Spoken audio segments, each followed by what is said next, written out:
World stage at the G7 summit to call for access to the Wuhan lab to help uncover the origins of the coronavirus pandemic.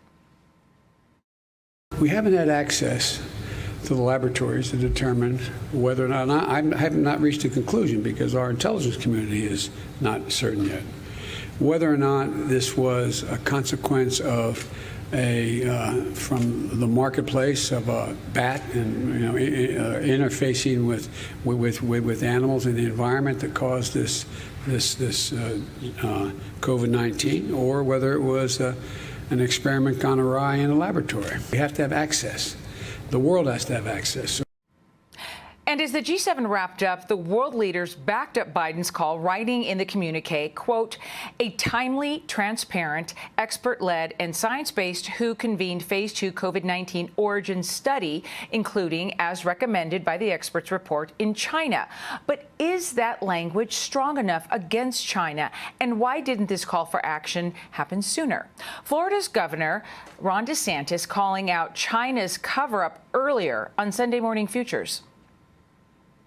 I tell you, this origins of COVID, this is such an astounding cover-up, one of the biggest cover-ups we've ever seen. What they did with the gain-of-function research, understanding that these researchers had been infected in the fall of 2019, and then to cover it up for months, and then to not view that as something that's of utmost importance to be able to, one, get the truth, but then to hold China accountable, to be that deferential to China. I don't think that's what the American public is looking for. I think that they want to see a policy from the United States that's more assertive against China, that understands China as a threat.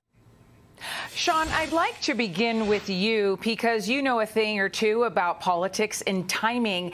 And my question is, why now? It's not like all of this is brand new information. This is something the Trump administration was warning about and discussing, and largely blown off by the mainstream media. Sean? Not only was Trump talking about it, Trump in the State Department with Mike Pompeo was actually investigating the origins of the lab leak, or was it in a wet market? And Joe Biden shut down that investigation, right? So I think the narrative is changing. More information is coming out about the lab leak, which means Joe Biden and world leaders have to change course and say they want to investigate. But Alicia, here's my concern. The group that's going to lead this investigation is the WHO, who is in the pocket of China. If they lead the investigation, we're not going to get any results, any truth, any scientific basis of their analysis. If we're going to look at it, Joe Biden says he wants to go to the lab. Actually, the Chinese have cleaned the lab. We need to talk to the employees of the lab.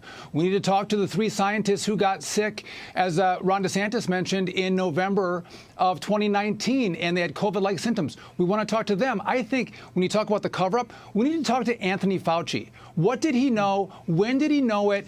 What did he do to cover it up, if anything? But also, what taxpayer money did Anthony Fauci direct towards the Wuhan lab that would have participated in gain-of-function, which could have caused this virus? These are all questions I think we deserve to know, but going to the WHO is not the answer. And this is something the Secretary of State addressed today with Chris Wallace on Fox News Sunday. Let's take a listen. We need to get to the bottom of what happened. We need accountability, but we also need to understand what happened, why it happened, how it happened, if we're going to be able to put in place the necessary measures to prevent it from happening again, or at least to be in a better place to mitigate the next pandemic if we can't fully prevent one. Guy, when we're talking about the idea of transparency, and China is in the conversation, and an investigation that's going to be, the heart of it will be in their country, how much can we even count on anything that comes out of it, if it even happens? We can't rely on it almost at all, especially if it's done by the WHO. To Sean's point, earlier today, also, the Secretary of State, Secretary Blinken, referred to the last WHO investigation, and I just want to put that in air quotes, investigation into this, as highly deficient, was his quote. I will be far less diplomatic than that. It was a complete joke. It was a farce. I think everyone understands why. The Chinese choreographed it. They put all sorts of limitations and restrictions on it. They wouldn't allow access to crucial people, documents, information. And now you've got Blinken saying, well, that was highly deficient, and his boss, the president, along with the G7 leaders, saying, well, let's give them another crack at it, the same exact organization. And why would that organization that is deeply compromised by China, actually give us the truth on round 2 of this. I think that that is laughable. And this is the one last piece I'll say. We saw this statement. We saw some, some words and some verbiage about we need access and this is important. My question is, or else what? Right? What incentive does the Chinese Communist Party have to actually play ball and be transparent for the first time on this and actually bow to the pressure if there's no consequence attached to it? Like, they're still on tap to host the Olympics next year, this big, prestigious international event. There doesn't seem to be a credible push to strip them of that. So I think Beijing might look at all of this and look at the letter and say, that's very nice. We're going to throw it in the garbage. And then what? Nothing so far. That's the problem. And Abby, I want to bring you into this conversation, but first, I want everyone to take a listen to what the president said today when he was pressed on the G7 language on China and whether or not it was strong enough. Take a listen.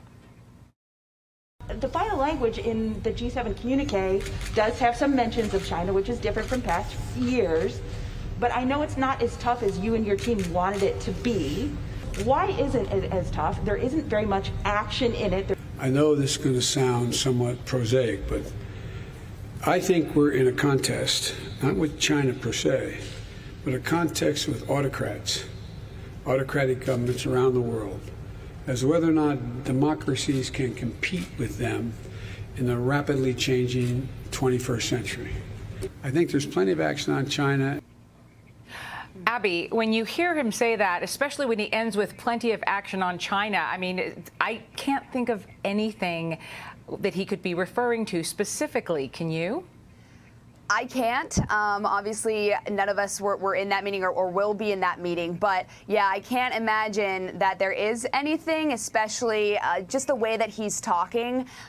Look, Biden is a career politician. Putin said it himself. He's built this persona that he's the friendly grandpa that will invite you over to the neighborhood barbecue, which is great for a lot of things and a lot of purposes. But when it comes to China and it comes to Russia, you need to kind of flip that persona into maybe that stern grandpa who might poke you with a fork if you put your elbows on the dinner table, right? I mean, right now, language kind of just serves the purpose of creating whatever optic you want it to. So whether or not he backs up his words and his language with actual actions, that's yet to be seen as his presidency unfolds.